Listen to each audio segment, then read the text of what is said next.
시편 137편 화면에 나올 텐데요. 137편 한번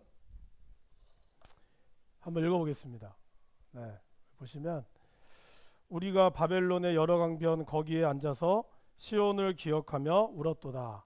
그 중에 버드나무에 우리가 우리의 수금을 걸었나니 이는 우리를 사로잡은 자가 거기서 우리에게 노래를 청하며 우리를 황폐하게 한 자가 기쁨을 청하고 자기들을 위하여 시온의 노래 중 하나를 노래하라 함이로다.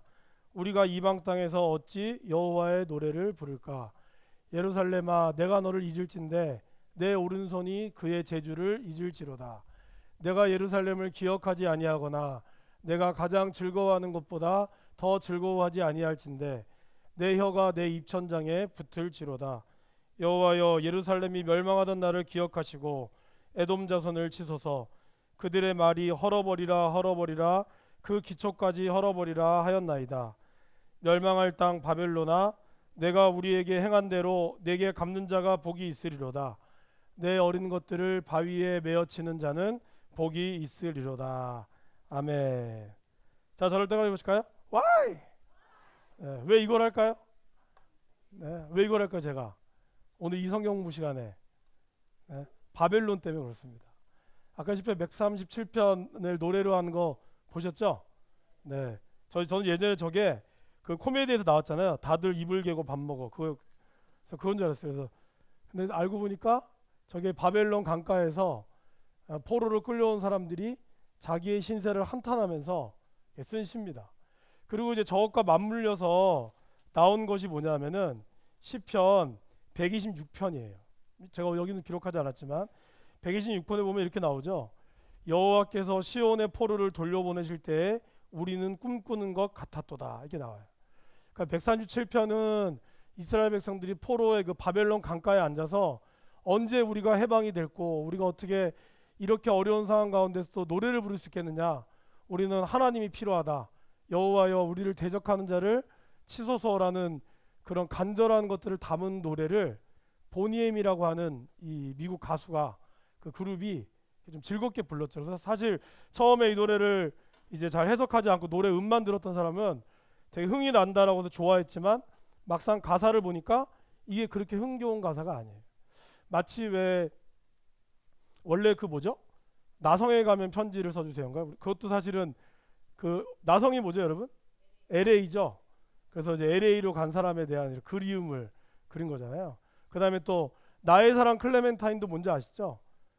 그게 이제 두 가지 설이 있는데 그 중국 사람들이 캘리포니아로 금을 캐러 가서 돌아오지 못하는, 그리고 이제 그런 거를 그리기도 했고, 아니면 서부 개척 시대 때 금을 캐러 갔던 사람이 자기 그 아버지를 그리워해서 딸을 잃어버렸나?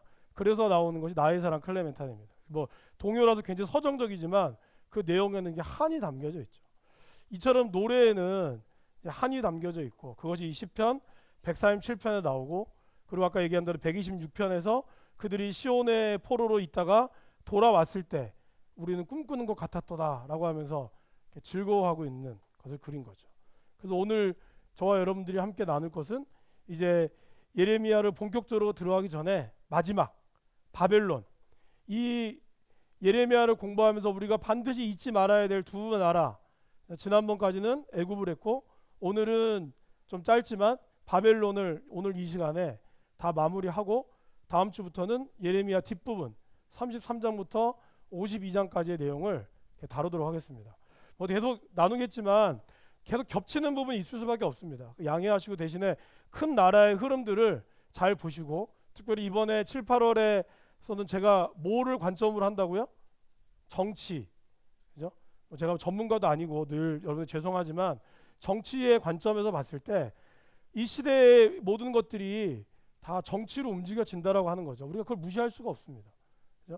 아무리 기업가들이 날고긴다고 해도 정치인들이 작당하고 법 만들어내면은 다 잡아내는 거예요. 그래서 예전에 여러분 아시다시피 뭐 제5공화국이라든가 나라 기업 키웠다가 말 안 들으면 기업 다 죽이고 새로운 기업 키우고 그렇게 했잖아요.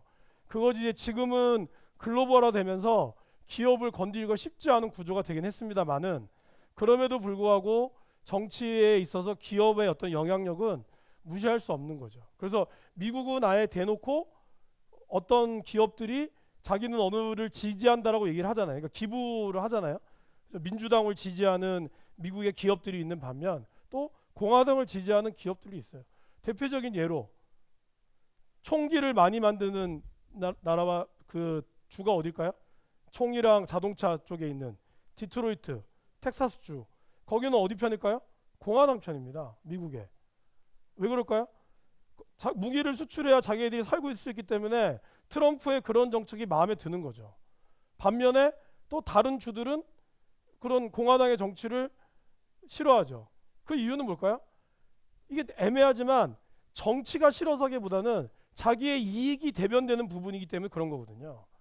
그렇기 때문에 우리에게 있어서 이 정치라고 하는 거는 굉장히 밀접한 관계에 있다라고 하는 거죠. 아까도 늘 얘기하지만 여러분들이 여러분들의 자녀와의 관계들, 여러분과의 남편과의 관계들, 심지어는 우리 교회 안에 있는 모든 이 선교회나 그다음에 여러분 사역의 관계들도 보이지 않는 정치들로 다 묶여져 있어요. 근데 그 정치를 어떻게 올바르게 하느냐, 그렇지 않느냐에 따라 정치 자체를 안 한다, 이거는 불가능한 겁니다. 그렇다면 정치를 해야 된다면 어떻게 정치를 해야 되느냐, 이것이 되게 중요한 거죠. 그렇기 때문에 저와 여러분들은 이 말씀들을 통해서 그럼 오늘날 하나님께서 우리에게 이끌어 가시는 정치는 뭐냐, 그리고 다른 나라들이 정치하면서 어떻게 멸망했고 그것 가운데 하나님은 어떻게 개입을 했느냐, 이거를 우리가 좀 아주 이렇게 수박 겉핥듯이 하는 거지만 한 번쯤은 살펴볼 필요가 있다라고 하는 것이죠. 그죠? 여러분 지금 일본과 우리나라의 문제도 사실은 뭐의 문제입니까? 정치의 문제입니다. 근데 새로운 이슈가 떠올랐다고 얘기를 하죠. 그러니까 이전까지는 법의 판결과 상관없이 경제가 움직였는데 이번에는 위안부의 그 판결로 인해 경제가 들어가기 시작했다는 거예요. 그래서 이것이 지금 세계적으로 영향력을 미칠 수 있다, 아주 우려의 목소리를 내고 있는 거죠. 그러니까 우리나라가 판단이 잘못됐다라고 보기보다는 어떻게 보면 법원에서는 정확한 판결을 내렸다고 보지만 일본 입장에서는 이것은 자기네들에 대한 어떤 명예라고 해야 될까요? 그런 것에 특별히 이제 아베를 중심으로 한 극우 단체들은 굉장히 민감한 반응을 보내고 있죠. 그러면 아베 입장에서는 아베는 누구의 정당을, 극우 단체들이 아베를 밀고 있잖아요.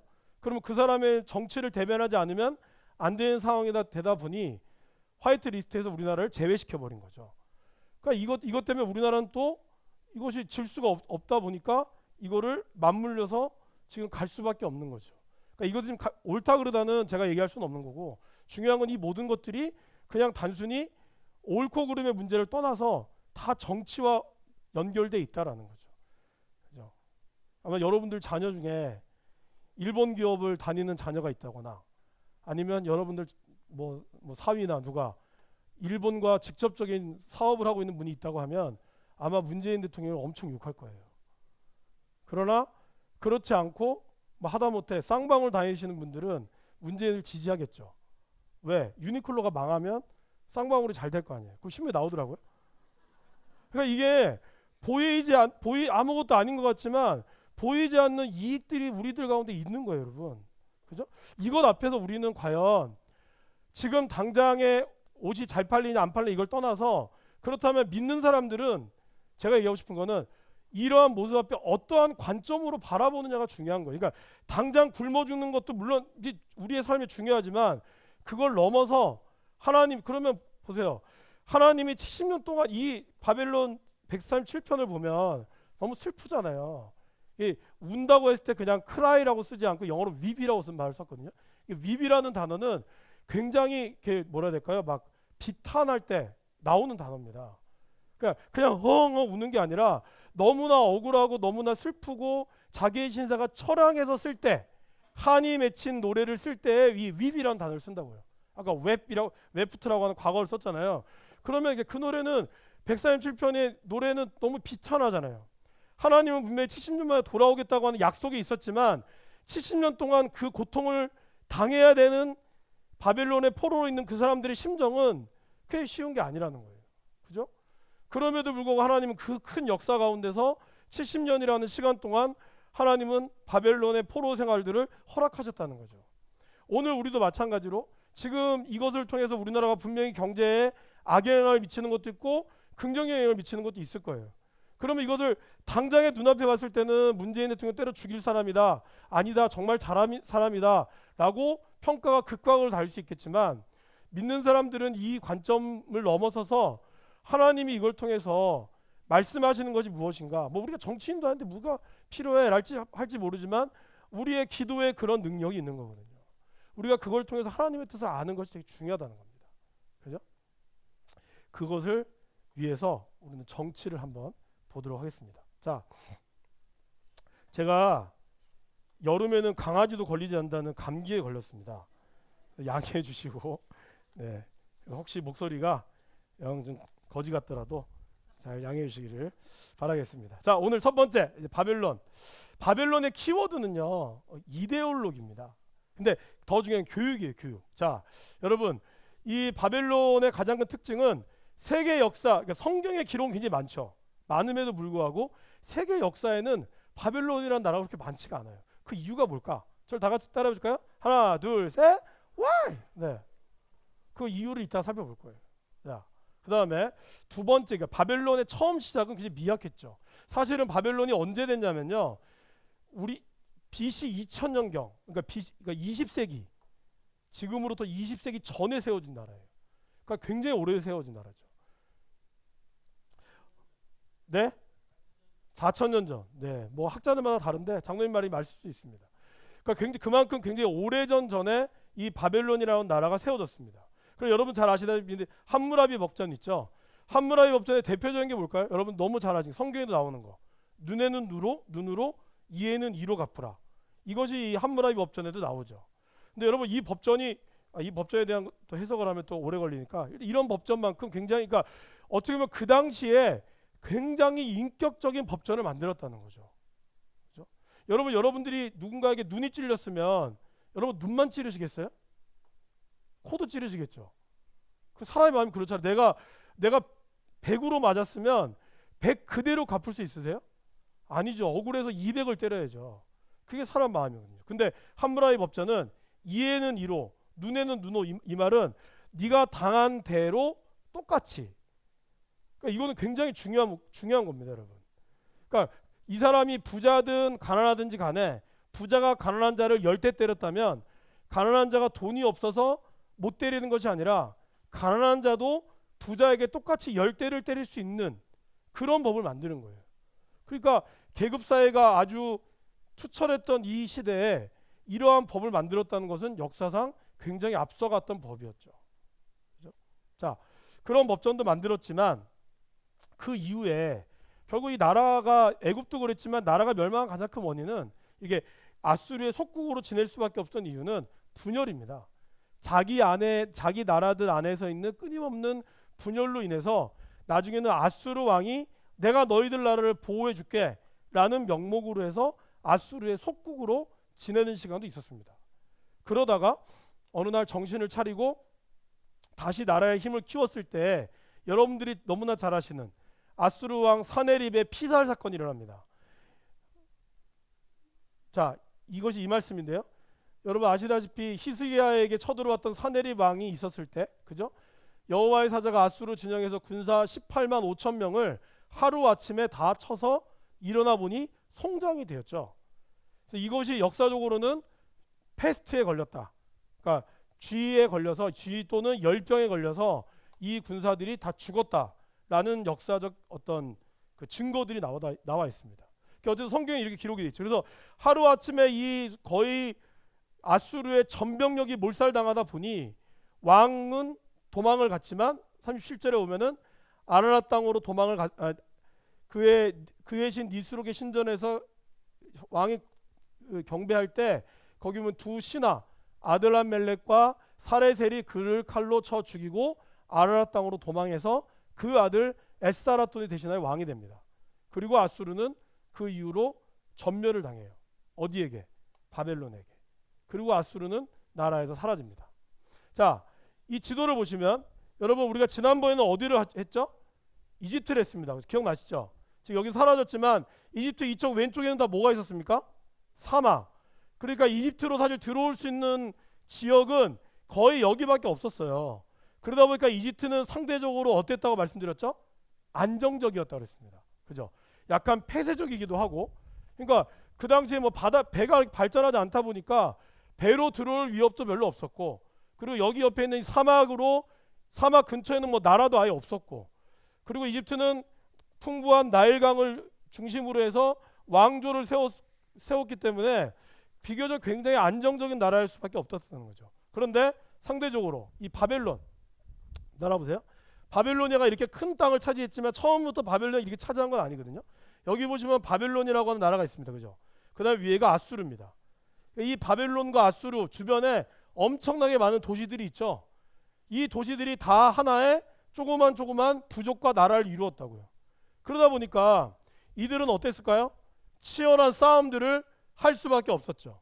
특별히 바벨론은 아까도 말씀드렸지, 그들이 내부적인 분열과 함께 그리고 온갖 위협들을 시작하는 문명의 이 4대 문명의 발상지죠. 티그리스강, 유브라데강, 나일강, 황하강, 이 4대 문명의 발상지 중에 하나였다 보니까 문명이 발전하는 곳에 누가 있을까요? 사람이 많죠. 사람이 많은 곳에 뭐가 많을까요? 분쟁이 많죠. 그렇기 때문에 바벨론은 그 분쟁 가운데서 이기기 위해서 뭘 해야 했을까요? 교육을 해야 했다는 거예요. 그러니까 이 애국과는 좀 다른 정책이라는 거죠. 정치라고 하는 것이 저번에 얘기했지만 그 시대에 맞는 것들이 필요한 거거든요. 그 시대와 그 상황에 맞는 정치가 필요한 거죠. 그죠? 그러다 보니까 바벨론도 결국에는 그들에게 가장 중요한 게 뭐였냐? 바로 이 교육이라고 하는 거. 특별히 어떤 교육이요? 이데올로기 교육이 중요했어요. 나중에도 보시면 알겠지만 1차, 2차, 3차에 걸쳐서 유다 백성들을 바벨론으로 끌고 갑니다. 그때 대부분 그들을 데려간 사람이 누구였을까요? 이 유대에서 가장 똑똑한 아이들, 그리고 가장 잘 나가는 사람들을 쫙 뽑아가지고 바벨론의 음식과 바벨론의 문화와 바벨론의 앞선 교육을 배우게 해서 그들로 하여금 이데올로기를 주입시킨 다음에 그들이 그것을 찬양할 수 있도록, 어떻게 보면 이것은 굉장히 똑똑한 겁니다. 왜냐하면 이 교육이 어디까지 먹혔냐? 로마 제국과 대영 제국이 나라를 점령할 때, 식민지를 점령할 때 했던 방법이 바로 이거였어요. 로마 제국이 점령하면서 언어를 가르치고 그리고 교육을 시켰죠. 그리고 대영 제국이 인도와 여러 나라들을 하면서 뭘 했죠? 자기네들의 언어를 가르치고 자기네들의 말을 가르치고 교육을 시켰죠. 그래도 뭐 여러분 아시잖아요. 간디도 영국으로 교육을 갔잖아요. 그러니까 앞선 문물들을 배우게 함으로써 우리의 수준들이 떨어지다는 사실을 자각하게 하고, 그런 다음에 그 앞선 문물로 이들을 데리고 오는데, 언어를 가지고 온다, 그리고 뭐를 가지고 온다는 것은 뭘 뜻할까요? 결국에는 그 사람의 정신을 가지고 오는 거거든요. 그러면 가장 중요한 게 뭘까요? 바로 정신이 말살되는 거죠. Why? 일본이 우리나라 말을 없애려고 했을까요? 바로 언어에 정신이 깃들었기 때문에 그렇다는 거죠.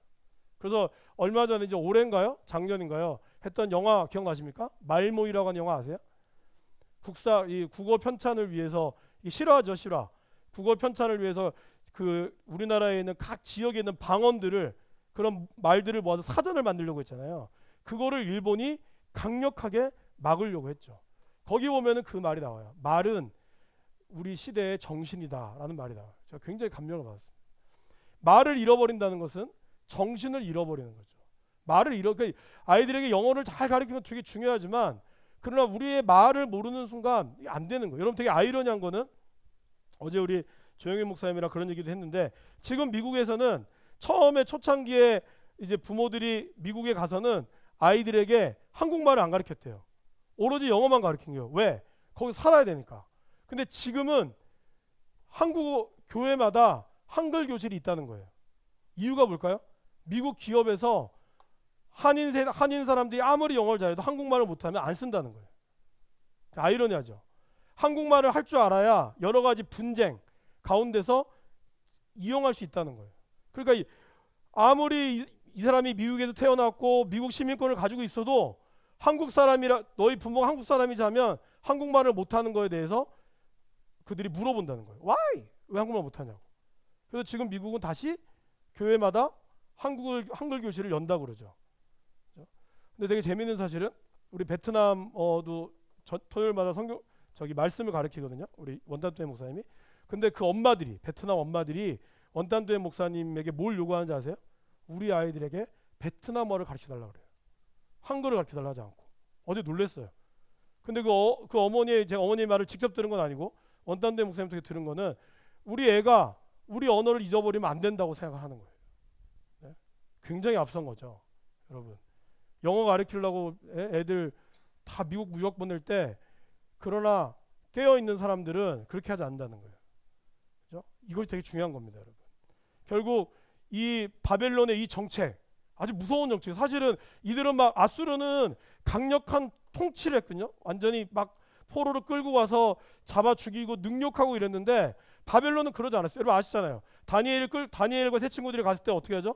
왕이 먹는 음식을 먹었어요. 그들이 포로인데도 가장 좋은 음식과 가장 최고의 음식을 먹으면서 그들에게 가장 좋은 어떻게 보면 바벨론 국민도 쉽게 접할 수 없는 교육을 그들에게 무상으로 줬다는 거예요. 와, 니네들 특혜다 할지 모르지만 그 이면에는 이스라엘 자체를 완전히 말살하고자 하는 아주 잔인한 정책이 숨어져 있었다는 거죠.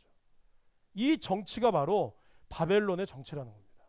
그 정치가 아까 얘기했던 대로 로마와 대영 제국까지 이들의 정책을 차용할 정도로 굉장히 어떻게 보면 인간적으로 봤을 때는 굉장히 훌륭한 정책이었다는 겁니다. 그렇죠? 그러면 저와 여러분들은 오늘 뭐 결론이 또 나오겠지만 우리 아이들에게 뭘 가르쳐야 될까요? 이거 되게 중요한 거죠, 여러분. 어린아이 너희가 어릴 때부터 가르치라고. 그럼 뭐예요? 늙어서도 떠나지 아니하리라. 거기 나오는 히브리서의 어릴 때라는 말은 뭔지 아세요? 4살 전까지를 얘기하는 거예요. 어릴 때 원래 히브리에 나오는 이 어릴 때라고 하는 거는. 그렇기 때문에 왜냐하면 아이들을 뭐 심리학적인 아이들 보면 아이들은 4살 때 거의 인격이 완성된다 그러죠. 그리고 그 이후부터는 가다듬어지는 거죠. 물론 발전하기도 하지만 그렇기 때문에 이 아이가 4살 때 부모와 얼마나 친밀한 관계를 있느냐 아니면 뭐 할머니라 할지라도 얼마나 똑같은 부모와 친밀한 관계에 있느냐에 따라 이 아이의 정서가 달라진다 그러죠. 그리고 그때 그 아이의 인격이 대부분 형성이 되는 거예요. 근데 성경은 어릴 때부터 그 아이에게 말씀을 가르치면 이 아이가 늙어도 떠나지 않는다는 거예요.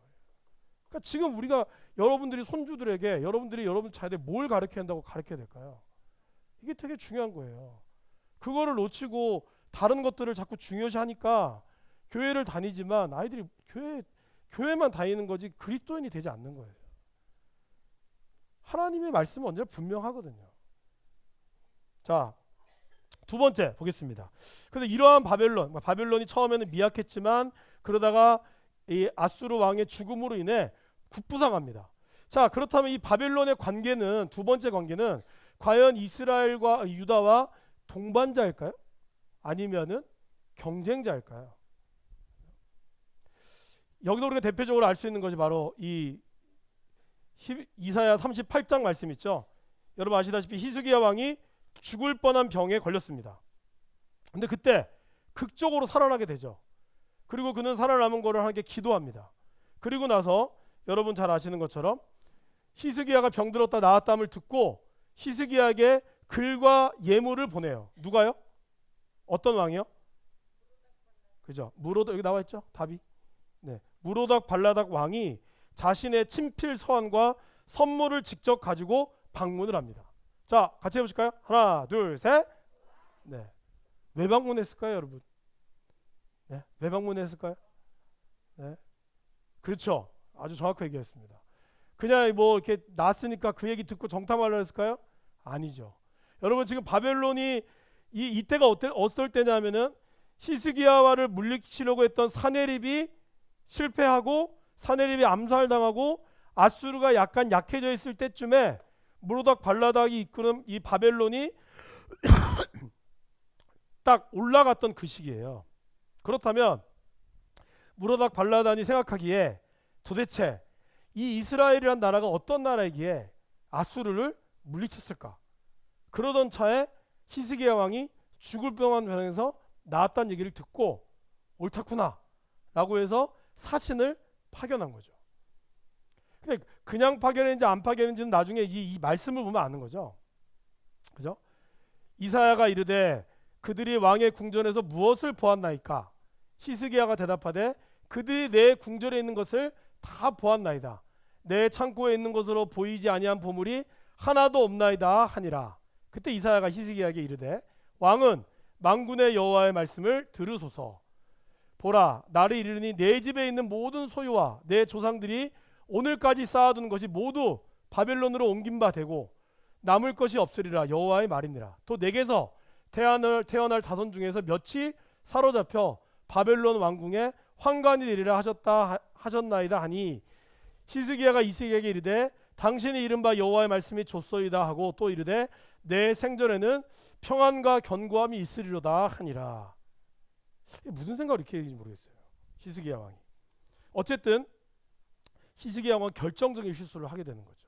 여러분 사실은 제가 좀 약간 건너뛰었지만 사네립이 쳐들어와서 그 예루살렘을 포위했을 때 어떤 일이 일어났는지 아시죠?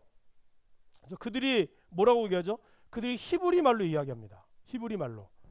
그래서 야, 내가 너희를 치는 것이 하나님 뜻이다. 그러니까 빨리 항복해라. 그래야 된다. 라는 말을 했고 히스기야는 이제 그거를 듣고 이사야에게 빨리 기도 요청을 했고 사실 그 전에 히스기야는 이미 아수르에게 상당수의 많은 조공을 보냈죠. 그러니까 우리를 멸망시키지 말아 달라. 우리가 뭐 그러니까 일종의 무슨 벌금을 보낸 거죠. 우리가 잘못했다. 그러면서 나라의 국고는 바닥이 난 거거든요. 그러니까 별로 보여줄 게 없는 거예요. 보여줄 게 없는데 보여줄 게 없는 그 무로닥 발라단에게 자기가 병이 나았다고 하는 것을 너무나 기쁜 나머지 자기의 모든 것을 보여주는 결정적 실수를 한 거죠. 사실은 히스기야는 뭘 얘기해야 됐을까요? 네? 하나님이 나를 고쳐줬다고 얘기를 해야죠. 앉아서 간증을 해야죠. 그죠? 왜냐하면 히스기야가 고쳐진 게 누구 때문에 고쳐진 거예요? 하나님 때문에 고쳐진 거잖아요.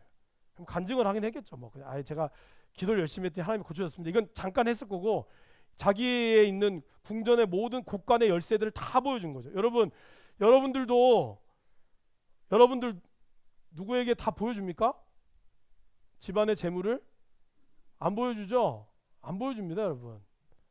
보여주는 게 아니라 그러잖아요. 보여주지 않습니다. 근데 이 히스기야는 결정적인 실수를 한 거죠. 이것이 바로 정치적으로 아주 큰 실수죠. 결국 무로닥 발라단과 신하들이 보고 난 그들의 판단은 뭐였을까요? 아, 이 나라는 별거 없구나 라고 판단을 한 거예요. 그리고 정말 거짓말처럼 세 번째 보시면 세 번째 보시면 여러분 적혀 있지 않지만 날짜를 적어주겠어요? BC 612년. 네, BC 612년 아수르 수도 니느웨를 공격합니다. 네. 그리고 그로부터 2년 후 610년에 아수르는 멸망을 당합니다.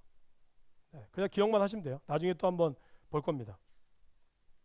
그리고 그로부터 얼마 지나지 않아서 또 610년에 바벨론은 아까 아수르 멸망당했다 그랬죠. 그리고 바벨론의 1차 포로가 여러분 뒷페이지 넘기시면 바벨론 1차 포로 나오죠. 몇 년입니까? 605년입니다. 그로부터 5년 만에 이스라엘은 1차 포로로 나라가 한번 휘청거립니다. 그리고 그로부터 7년 만에 다시 한번 2차 포로로 휘청거립니다. 그리고 마지막 12년, 8년인가요? 네. 12년 만에 12년 맞죠? 586년에 유다는 완전히 멸망을 당합니다. 그러니까 바벨론은 이렇게 해서 그들의 어떤 것들을 키워 나갈 때 히스기야는 자기의 전쟁의 승리와 그리고 자기의 병의 나음으로 말미암아 결정적인 실수를 저지르고 마는 거죠. 여기서 히스기야가 왜 이렇게 살려달라 그랬을까요? 15년을 연장받잖아요, 그죠? 여러분 이 15년 안에 어떤 일이 일어났을까요? 누가 태어나죠? 누가 태어났을까요? 그렇죠. 히스기야의 아들인 므낫세 왕이 태어납니다. 네. 근데 므낫세 왕은 여러분도 아시다시피 남유다에서 가장 악한 왕 중에 한 명이에요. 오죽했으면 여기 그 지도 나중에 지도에 보시면 여러분들 지도 갖고 오셨습니까? 지도에 보시면은 잘 안 보일 수도 있겠다. 여기 지도에 없네요. 죄송합니다. 지도에 없는데 얼마나 잘못했으면 역대 하에 보면은 그의 아들 므낫세가 바벨론 포로로 끌려갔다가 다시 돌아오는 장면이 나옵니다. 하나님한테 뒤지게 맞고 돌아오는 거죠. 그리고 거기서 정신 차렸다는 말이 나오지만 그만큼 므낫세가 악한 왕이었어요. 그래서 사실 굉장히 그 아이러니한 건 사실은 어떻게 보면 이제 학자들은 이렇게 얘기합니다. 히스기야가 그렇게 살고 싶었던 이유 중에 하나는 그의 대를 이을 아들이 없다는 것에 대해서 그는 굉장히 안타까워했다는 거죠.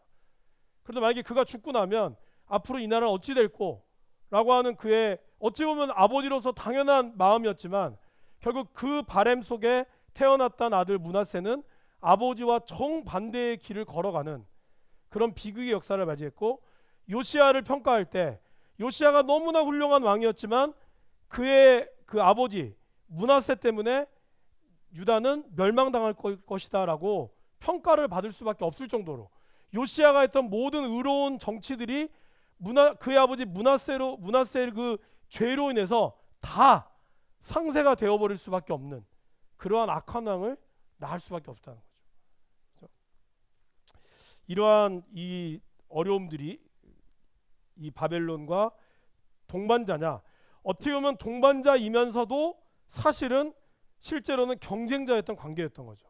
그러다가 이제 마지막, 이제 세 번째, 마지막인 세 번째 보시면 바벨론이 점점 힘을 키우면서 이제 바벨론은 어떠한 모습이 되냐면 이 이스라엘에게 정치적 논쟁의 대상이 됐다는 거죠. 그러니까 예를 들면 예레미야는 뭐였습니까? 친바벨론이었죠. 그죠? 근데 하나냐는 뭐였어요? 반바벨론이었어요. 그러니까 예레미야는 바벨론에게 항복하는 길이 사흘길이다 라고 얘기했을 때 이 하나냐라고 하는 선지자는 2년만 지나면 돌아올 것이다. 그러니까 바벨론에 의지하면 안 된다. 이거를 강조했다는 거예요. 여러분 누구 말 들으시겠습니까? 지금이야 우리가 아니까 예레미야 말이 맞다라고 얘기하지만 과연 우리가 이 말을 들었을 때 제대로 판단할 수가 있느냐, 늘 우리는 이걸 고민해야 한다는 겁니다. 또 두 번째는 예레미야는 끊임없이 친바벨론을 주장했을 때 여호야김, 그 얘기했죠. 가장 간사한 왕, 뭐 애굽에도 붙었다가 바벨론도 붙었다. 이 여호야김으로 대표되는 그 왕과 신하들은 끝까지 애굽을 주장했다는 거예요. 친애굽이다. 아니다. 애굽을 따라야 된다. 세 번째로 마지막 왕이었던 예레미야는 계속 친바벨론을 주장할 때 시드기야는 어땠습니까? 아니다. 바벨론을 따라가면 안 된다. 라고 계속해서 친애굽을 주장했다는 것이죠. 그러니까 여기에 중심에 계속 있었던 것은 뭘까요? 바로 이 바벨론. 예레미야가 끊임없이 주장했던 이 바벨론과, 그리고 이 하나냐와 여호야김, 결국 얘네들이 주장했던 건 뭐냐? 반바벨론 세력인 우리는 애굽을 따라가야 된다라는 것에 섰다는 거죠. 자, 그렇다면 여기서 이제 우리가 좀 고민해봐야 될 거는 그거죠. 참이냐 거짓냐를 어떻게 구별할까? 지금 우리 시대도 마찬가지잖아요. 제가 늘 계속 던지는 질문. 우리가 미국을 따라가야 될 거냐? 중국을 따라가야 될 것이냐? 일본과 화해를 해야 될 것이냐? 말아야 될 것이냐? 아주 아무것도 아닌 문제 같지만 이 문제들 앞에 서 있다는 거죠. 이슬람도 여러분 이제 들어오고 있습니다. 아시죠? 여러분들이 좋아하는 과자, 특별히 이게 동그랗게 생긴 감자 과자 아시죠? 외국 거 아시죠? 그 과자를 자세히 보셨나요? 자세히 안 보셨죠? 자세히 보시면 이 과자를 혹시 여러분 집에 계시면 자세히 들어가서 보세요. 그러면 그 밑에 뭐라고 적혀 있는지 아세요? 할랄 식품이라고 적혀 있어요. 그게 뭐냐면 이거는 이슬람 사람도 먹어도 되는 음식이라는 거예요. 할랄 그 이슬람에게 제공되는 게 아니라 이슬람 사람이 제공될 수도 있는 음식이라는 거예요. 제가 아는 어떤 분이 제주도에서 게스트하우스를 시작했거든요. 제가 직접 아는 분은 아니고. 근데 그분이 누구를 대상으로 하는지 아세요? 이슬람을 대상으로 합니다. 그런데 이슬람을 대상으로 하다 보니까 음식, 그다음에 기도실 반드시 있어야 돼요. 음식도 돼지고기 먹으면 안 되고 뭐 먹으면 안 되니까 굉장히 까다로워요. 이런 모든 것들을 다 갖춰서 이슬람만 받는다는 거예요. 그러니까 이게 지금 중국이 사스로 인해서 아직도 지금 그 제주도는 중국의 영향을 많이 받고 있거든요. 사스로 인해서 중국 관광객들이 엄청 많이 줄었어요. 그래서 이분도 사실은 그것 때문에 중국 관광객으로 돈을 많이 벌었다가 사스 앞두고 팔았다가 떼돈을 버는 거예요. 근데 다른 운영하는 이 호텔이 안 돼가지고 이분이 중국인은 도저히 이제 어떻게 될지 모르니까 이슬람으로 돌린 거예요. 근데 이슬람으로 돌리다 보니까 이슬람들이 요구하는 요구 조건들이 엄청 많은 거예요. 그 요구 조건을 딱 차려가지고 거기를 만들었어요. 그리고 왜 모스크가 우리나라에 있는지 아시죠? 여러분, 모스크가 왜 들어올까요? Why? 이거 볼까요? 석유를 제공하는 대가로 모스크를 짓는 것을 공식적으로 허가를 하는 거거든요. 그러니까 이슬람은 들어올 때 우리가 너희에게 뭘 줄 테니 모스크를 짓게 해달라는 것이 공식적인 요청입니다, 여러분. 그러면 여러분 자동차 안 타셔야 돼요. 차 안 타야 된다. 왜냐면 그 기름이 다 이슬람 거거든요. 어떻게 하실래요? 저부터 시작해서 차 타면 안 돼요. 그러니까 이러한 보이지 않는 우리에는, 제가 뭐 극단적인 표현을 썼지만 이러한 것들이 지금 우리 가운데 있을 때 과연 어떤 목회자가 이야기하고 어떤 사람이 이야기하는 것에 대해서 우리는 어떻게 판단을 해야 되느냐. 작년 10월인가 12월에 죄송합니다. 좀 격한 표현을 써서 어떤 미친 여자 전도사가 대한민국 망할 거라고 했던 거 기억나세요? 강남에서 한참 정신 못 차리고 했을 때 거기 있는 강남에 사는 아줌마들이 막 라면 사재기하고 필리핀으로 이민간이 어쩌니 그런 얘기 했었거든요. 여자 모르시는구나. 그 여자가 있었어요. 그 전도사라고 한 여자가. 대한민국에 전쟁이 일어날 거라고. 네. 근데 한참 그것 때문에 한번 난리가 났어요. 저는 아시죠? 아세요? 모르세요? 있었어요. 싹 들어갔죠. 그러니까 이게, 근데 그 당시에는 거짓 선지자인지 어떻게 알아요? 그 강남에 다 초청했는데. 그런 거 자기가 계시를 받았대. 전쟁의 계시를 받았대요. 그거에 또 열광하는 거예요, 또 사람들이. 여러분, 이 구약 시대만의 이야기가 아닙니다, 이게. 지금도 이러한 시대에 저와 여러분들이 빠져들어갈 수가 있어요. 그럼 그렇다면 이거를 우리가 어떻게 분별해야 되느냐? 그죠? 신명기의 말씀은 이렇게 나와 있습니다. 신명기 보시면 내가 마음속으로 이르기를 그 말이 여호와께서 이르신 말씀인지 우리가 어떻게 알리요 하리라. 만일 선지자가 있어 여호와의 이름으로 말한 일에 증언도 없고 성취함도 없으면 이는 여호와께서 말씀하신 것이 아니요 그 선지자가 제 마음대로 한 말이니 너는 그를 두려워하지 말지니라 라는 말을 하고 있어요. 그러니까 선지자의 말에 여기 보시면 뭐예요? 증언도 없고 성취함도 없으면 이거는 여호와께서 말씀하신 것이 아니요 선지자가 제 말대로 한 거라는 거예요. 하나니가 예레미야와 한번 붙었습니다. 일종의 그 어떤 예언적 전쟁을 한 거죠. 그때 예레미야는 이제 부정적 예언한 건 쉽게 얘기하면 망할 거다. 우리는 항복해야 된다. 그때 하나니가 했던 말은 그렇지 않다. 2년 만에 우리는 승리하게 될 것이다. 그 말을 했다는 거예요. 근데 여러분 사실 재미있는 사실은요. 예레미야 31장에 보면은 예레미야가 북이스라엘의 회복을 예언을 합니다. 근데 북이스라엘은 회복이 됐을까요? 안 됐을까요? 회복이 안 됐어요. 그거에 따라서 학자들의 말이 굉장히 분분합니다. 이 말이 과연 진짜 북이스라엘에 대한 말이냐 아니면 그의 말이냐 아니면 그의 바람이냐 그거에 대한 말이 분분해요. 그러니까 어떻게 보면 예레미야가 한 이 말도 100% 이루어졌다라고 보기에는 사실은 어려울 수 있다는 거죠. 그거 물론 70년 말은 정확했지만 그러니까 이만큼 저는 여기서 제가 이걸 이제 보면서 여러분들이 드리고 싶은 말씀은 바로 이 두 번째 질문이라는 거예요. 우리가 진짜 정치를 한다는 것은 어떤 사람이 정치를 해야 되는가? 저와 여러분들도 자그마한 정치를 하고 있다면 그 정치에서 올바른 정치를 한다는 것이 어떤 걸까? 이것이 되게 중요하다는 거예요. 그게 뭐냐면요. 이 예레미야 28장 6절에서 10절 말씀 보시겠어요?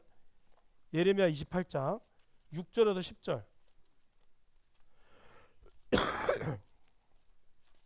죄송합니다. 예레미야 28장 6절에 10절에 보시면 다 찾았습니까? 같이 한번 읽어보겠습니다. 시작. 선지자 예레미야가 말하니라. 아멘. 네, 읽어주세요.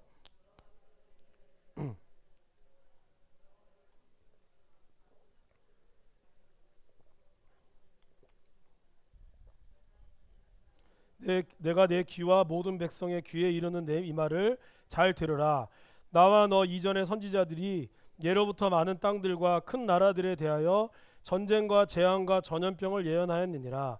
평화를 예언하는 선지자는 그 예언자의 말이 응한 후에야 그가 진실로 여호와께 보낸 선지자가 인정받게 되리라. 선지자 하나냐가 선지자 예레미야의 목에서 멍에를 빼앗아 꺾고, 그리고 이제 그 멍에를 이제 다 끊은 다음에 11절에 말씀하는 것이 여호와께서 이와 같이 말씀하셨다. 뭐라고요? 내가 2년 안에 모든 민족의 목에서 바벨론 왕 느부갓네살의 멍에를 이와 같이 꺾어 버리려 하셨느니라 하매 예레미야가 자기의 길을 갔다 그랬어요. 그리고 이제 하나님께서 예레미야의 목에서 멍에를 꺾어 버린 후에 예레미야에게 말씀하시기를, 하나님 뭐라 그랬지? 13절에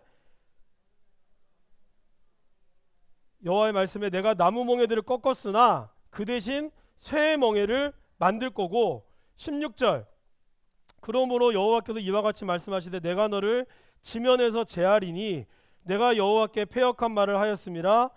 내가 금년에 죽으리라 하셨느니라 하더니 선지자 하나냐가 그해 7째 달에 죽었어요. 네. 진짜 죽었어요. 근데 여기서 제가 여러분들 드리는 말씀은 6절 말씀 보세요. 선지자 예레미야가 말하니라. 아멘. 여호와는 이같이 하옵소서. 여호와께서 내가 예언한 말대로 이루사 여호와의 성전 기구와 모든 포로를 바벨론에서 이곳으로 되돌려 오시기를 원하노라.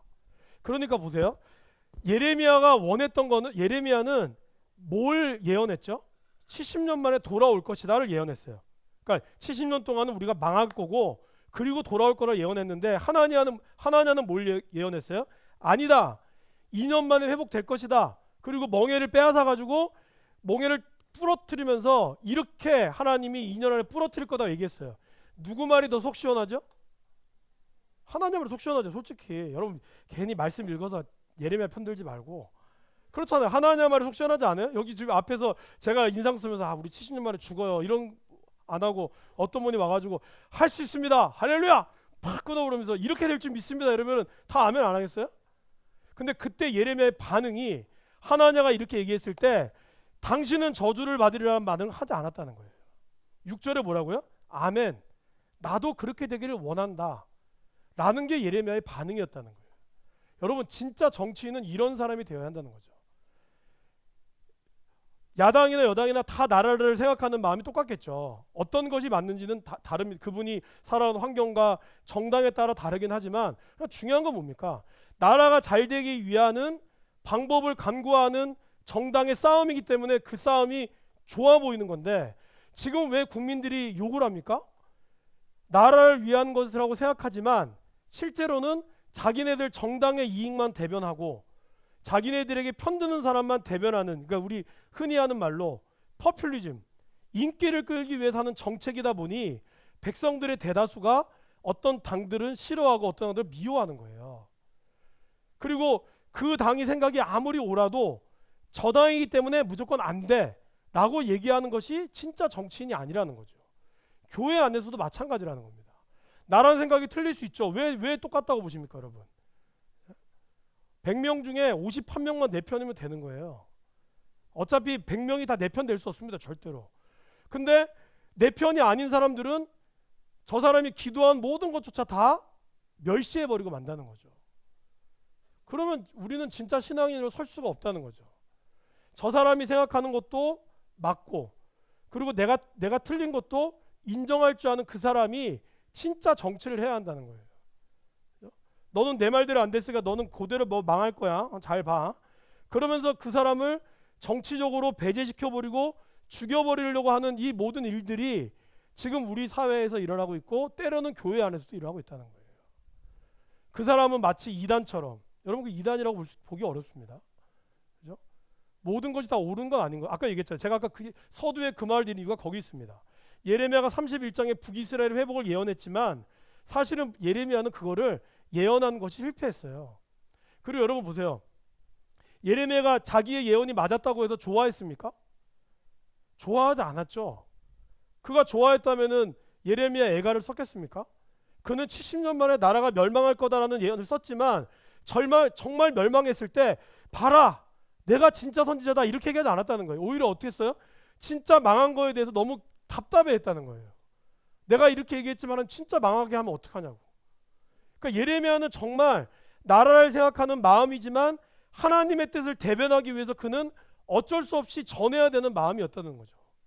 여러분들이 하는 예언, 여러분들이 기도해서 누군가를 위하는 그 말들이 그 말이 다른 누군가가 반대가 됐을 때 네 기도가 맞나 내 기도가 맞나 두고 보자 이런 식으로 논쟁이 돼버리면 안 된다는 거예요. 그거는 하나님의 뜻이 아닙니다, 여러분. 근데 마치 그런 사람들이 너무 많아요. 내가 아는 정책이 옳고 다른 정책은 마치 아니다라고 하는 것처럼 기도를 많이 했으니까 내가 맞다고 하는 그런 기도의 시간발로 밀어붙이는 이런 어리석은 사람들이 많다는 겁니다, 여러분. 그거는 진짜 정치할 자격이 없는 거죠. 옛날에는 야당과 여당이 싸워도 그렇게 안 싸웠거든요. 다행히 이번에도 일본 때문에 어떻게 하나가 됐어요, 그죠? 뭐 예산도 통과가 되고 희한해요. 그러니까 이런 것들이 우리가 잘 생각해 볼 필요가 있다는. 교회도 마찬가지입니다, 여러분. 아까 얘기했잖아요. 교회도 어떻게 보면 정치의 집단이거든요. 이걸 전 나쁜 뜻으로 얘기하지 않습니다. 교회는 장로님들을 통한 정치와 그리고 여러 선교회를 통한 올바른 정치가 이루어져서 성도들과 하나님 영광을 향한 방향으로 잘 이루어지면 이 정치를 통해서 하나님의 영적인 흐름이 제대로 흘러가는 거예요. 근데 이것이 자기네들이 이익만 대변하는 그러한 정치를 흘러가는 순간 교회는 이권 다툼밖에 안 나는 거예요. 큰 교회에 그런 문제들이 생기는 이유가 다 거기서 나오는 겁니다, 여러분. 기도한다고 하지만 정작 자기네들의 어떤 중요한 거에만 자기네들이 차지하려고 하고 그렇지 않은 거에는 소외시키려고 하고. 여기 장로님들께도 죄송한데 저희들이 예전에 하는 말이 뭐였는지 아세요? 교회 학교가 부흥하려면 장로님들 아이들이 중고등부나 아동부에 있어야 된다고 그랬어요. 그 애들이 있어야 그래야 생각한다고. 아니야 하다못해 손자들이라도. 우리가 이런 얘기를 왜 이렇게 슬픈 무슨 얘기를 하겠습니까, 여러분?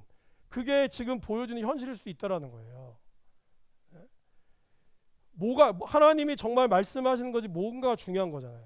이거를 놓쳐버리고 마치 다른 것들이 중요하게 돼버리면, 그죠? 나이 드신 분들 또 중요하니까 우리 대접해달라고 또 정책에 자꾸 반영해달라고 하잖아요. 이런 것들이 다 우리 안에 보이지 않는 것들로 연결돼 있는 겁니다, 여러분. 그러니까 여러분들이 그거를 봤을 때 우리가 정말 기도하고 하나님이 원하시는 것이 무엇인가를 깨달았을 때 내가 내려놔야 될 것들, 내가 밀어줘야 될 것들이 뭔지를 우리가 잘 기억할 필요가 있다는 거죠. 결국 바벨론과의 그 하나냐와 예레미야의 그런 정치는 그런 것으로 귀결됐다는 거예요. 사람들의 인기는 하나냐가 끌을지 모르지만 하나냐는 그해 하나님의 말씀대로 정말 죽었어요. 그리고 그것뿐만이 아니라 한 사람뿐만이 아니라 이 논쟁의 실질적인 결과 어떻게 됐을까요? 무기또와 갈그미스에서 아수르는 망하고, 이 무기또 전투는 뭐죠? 기억나십니까? 바로누고라고 하는 애굽왕이 이 바빌론을 치러 왔다가 요시야 왕이 중간에 막잖아요. 막아가지고 무기또에서 싸워서 요시야가 죽죠. 근데 이때 바로누고가 요시야와 너무나 이 전쟁의 소모를 많이 하는 바람에 결국에는 무기또 또 바로누고는 바벨론과의 패배하죠. 그리고 난 다음에 그로부터 4년 후에 갈그미스라고 하는 곳에서, 원래 갈그미스가 어떤 곳이냐면요, 여러분 가지고 있는 지도에 보시면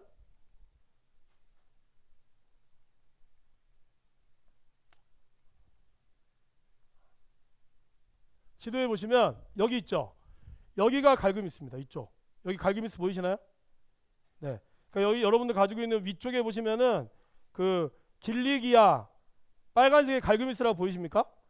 그러니까 이 이집트가 마지막으로 이 무기또라고 하는 지역에서 패배한, 여기 무기또 있죠. 이곳에서 한번 졌어요. 져서 전력이 굉장히 약화됐다가 다시 전열을 가다듬어서 이 갈그미스 쪽으로 기습 작전을 펴려고 한 거예요. 이쪽으로 마지막 전투가 어떻게 보면 사활을 건 거죠. 왜냐하면 여기를 쳐야 여기를 먹을 수가 있거든요.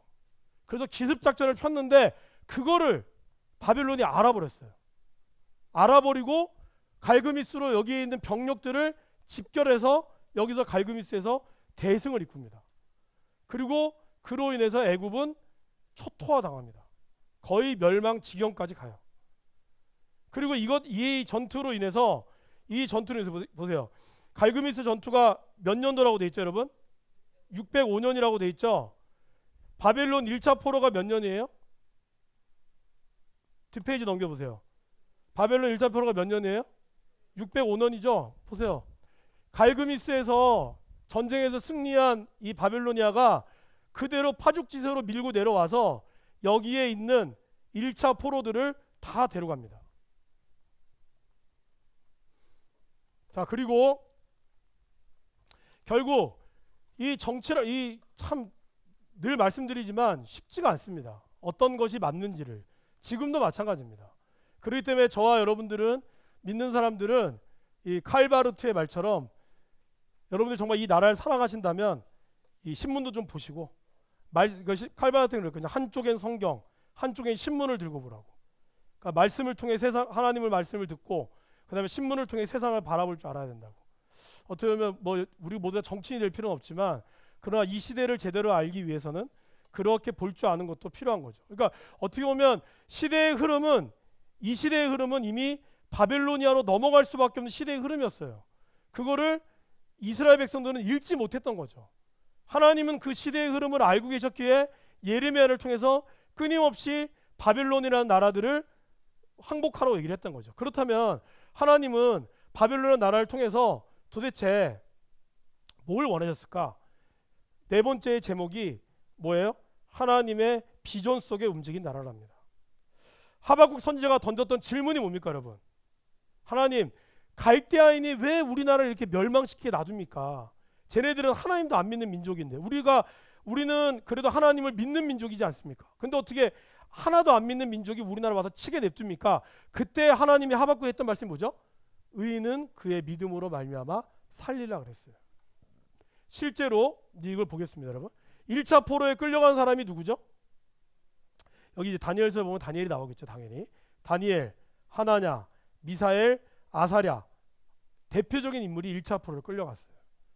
근데 여러분, 이들이 그냥 끌려가서 그 문물에 동화된 것이 아니라 오히려 하나님의 은혜를 경험하고 느부갓네살의 이 바벨론이 가장 전성기였던 그 시대에 누가 세 번째 누가였어요?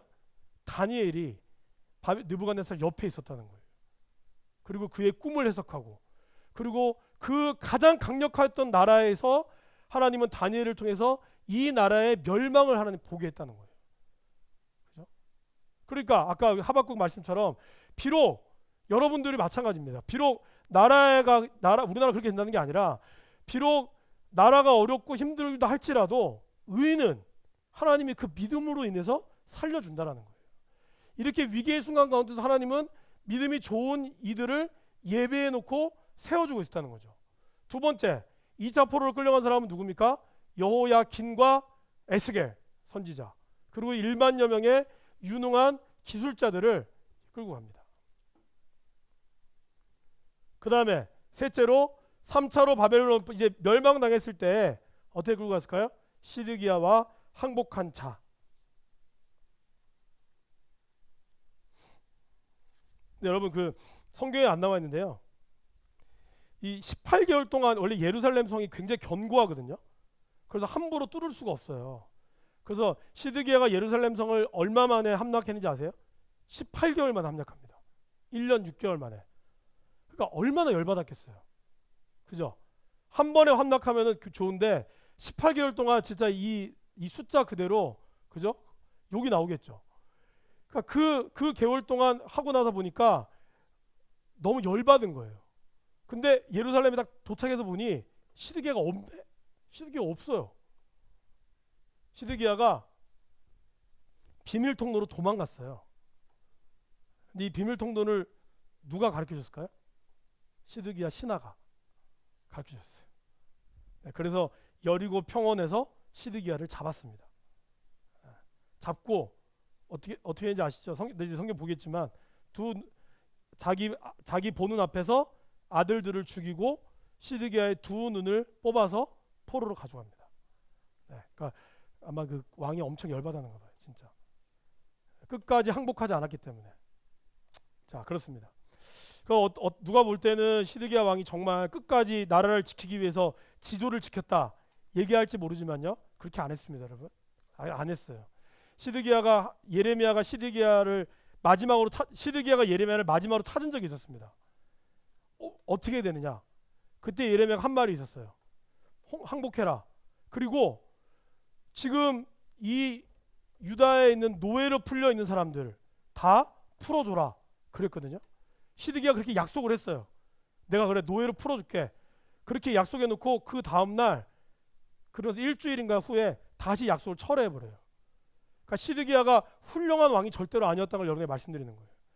나라를 지키기 위해서라기보다는 어떻게 보면 그는 그의 생존 본능 때문에 포기하지 못한 거죠. 자, 어쨌든 그랬습니다. 근데 바벨론은 결국에는 왜 뭐 답이 안 보이세요? 답에 이렇게 너무 연연해하지 마세요. 네, 답이 연연 안 하셔도 됩니다. 1차 포로론 다니엘, 하나냐, 미사엘, 아사랴. 2차 포로론은 여호야긴, 에스겔과 1만여 명의 유능한 기술자. 이거 성경에 다 나와 있습니다, 여러분. 그리고 3차 포로론은 시드기야 왕과 항복한 자들이 데려갔어요. 그리고 시드기야 왕은 아까 어떻게 했다고요? 비밀 통로로 도망간 거를 신하가 알려줬어요. 진짜 치사하다, 그죠? 자기 혼자 죽을 수 없다 이거지. 자, 그렇게 됐습니다. 그래서 바벨론은 이렇게 강력한 나라를 완성함으로 강력한 나라를 이끌었습니다. 결국에는요, 보시면 바벨론은 결과적으로 봤을 때 이집트까지 나중에 다 먹었거든요.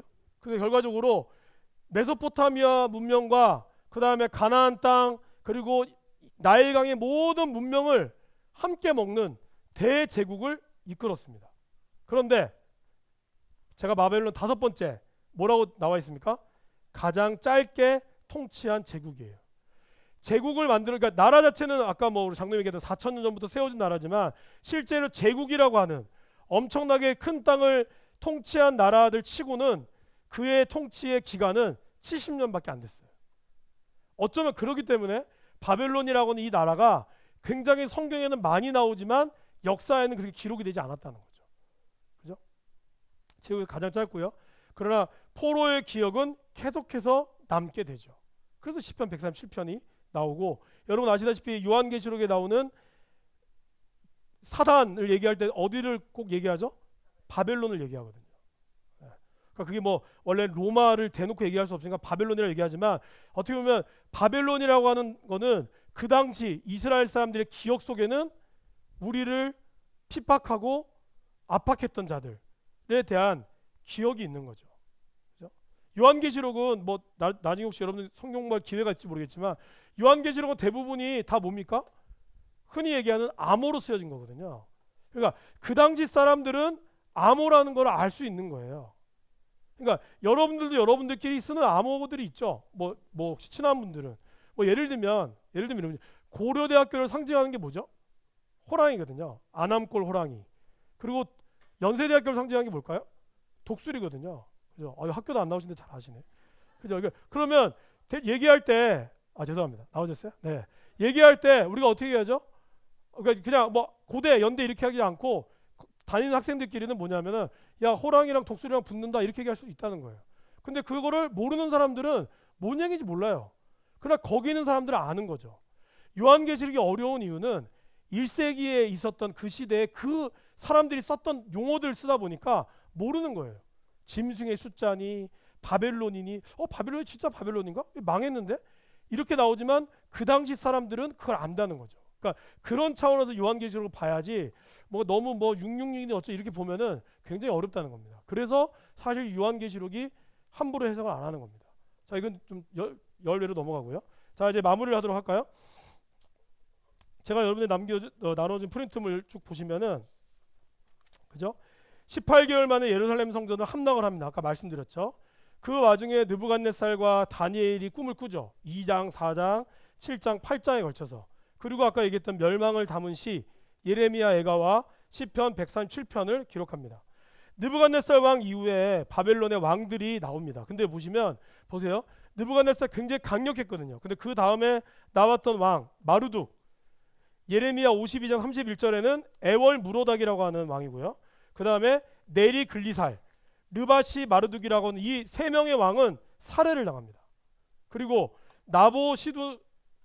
나보니두스라고 하는 이 왕은 굉장히 훌륭한 왕으로 평가를 받는데 이 사람이 그러니까 우리말로 치면은 종교에 귀의를 해요. 사막에 들어갑니다. 그리고 그의 아들 벨사살이 왕이 되는데 이놈의 자식이 아주 나쁜 놈이죠. 여러분 아시죠? 그 예루살렘에 있는 성전 기명을 가지고 술 마시고 잔치 벌이고 그러다가 하나님의 손이 나타나서 다니엘 6장에 메네 데겔 우바르신 그 뭐 내가 내 하나님의 뜻이 다해서 내가 내 수명이 다 찼다. 그래서 벨사살 왕이 바벨론의 마지막 왕으로 최후의 죽음을 당하죠. 실제로 이렇게 벌어졌을 때 역사적으로 어떻게 되느냐?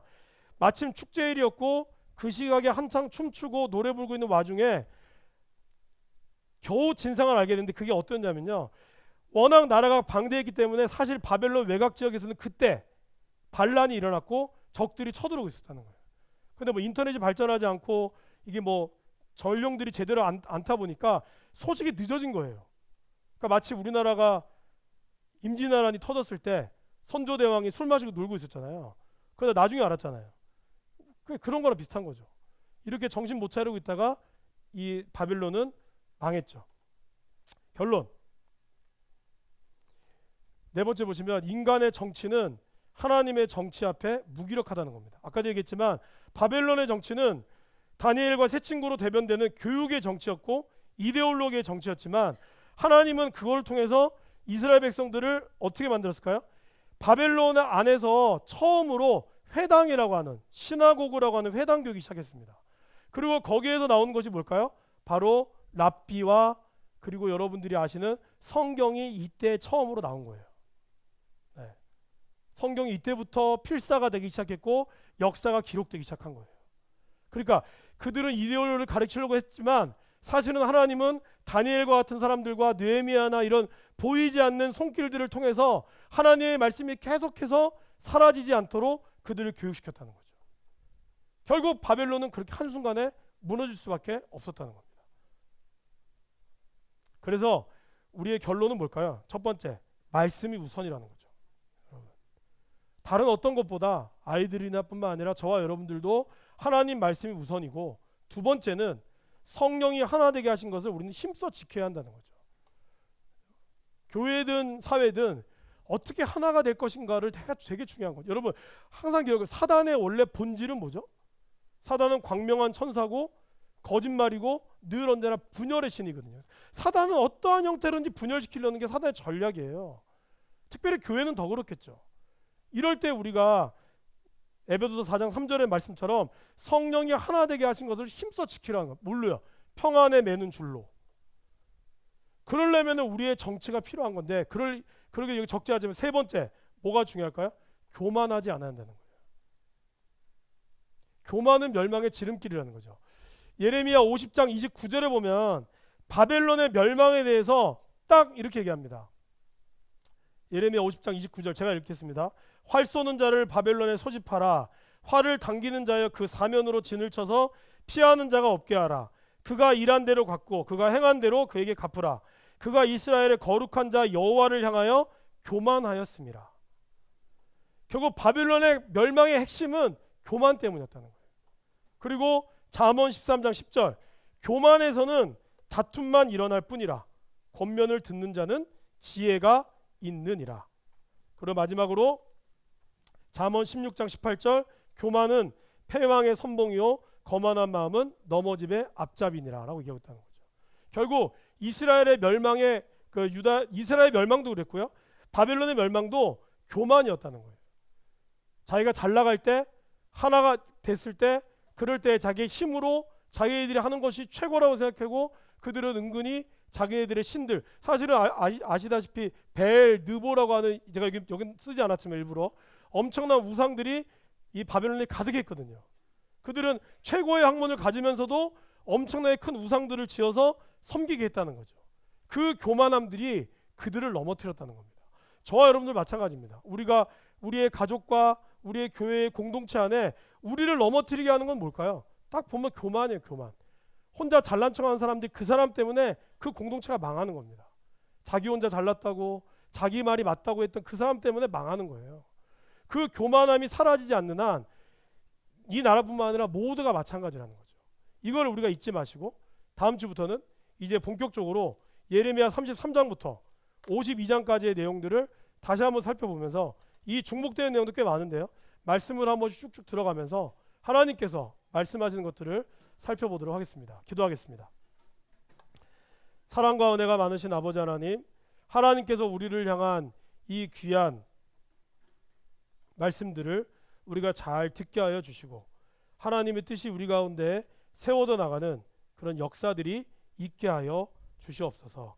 특별히 하나님의 정치를 우리가 잘 본받게 하여 주시고 내 작게는 가정부터 시작해서 모든 교회에 이르고 이 나라에 이르는 정치가 필요한 모든 곳곳마다 하나님이 주시는 지혜로 말미암아 이 모든 것을 감당해 나갈 수 있도록 인도하시고 붙들어 주시옵소서. 특별히 교회를 이끌어 가시고 또 나라를 이끌어 가시는 지도자들이 있습니다. 그들에게 하나님 늘 함께하여 주시고 교만하지 않고 하나님의 뜻이 무엇인가를 분별하고 또 백성들의 마음과 성도들의 마음이 무엇인지를 잘 분별해서 아름답게 이끌어갈 수 있는 그러한 위대한 정치가들이 되게 하여 주시옵소서. 감사드리며 예수님 이름으로 기도드립니다. 아멘.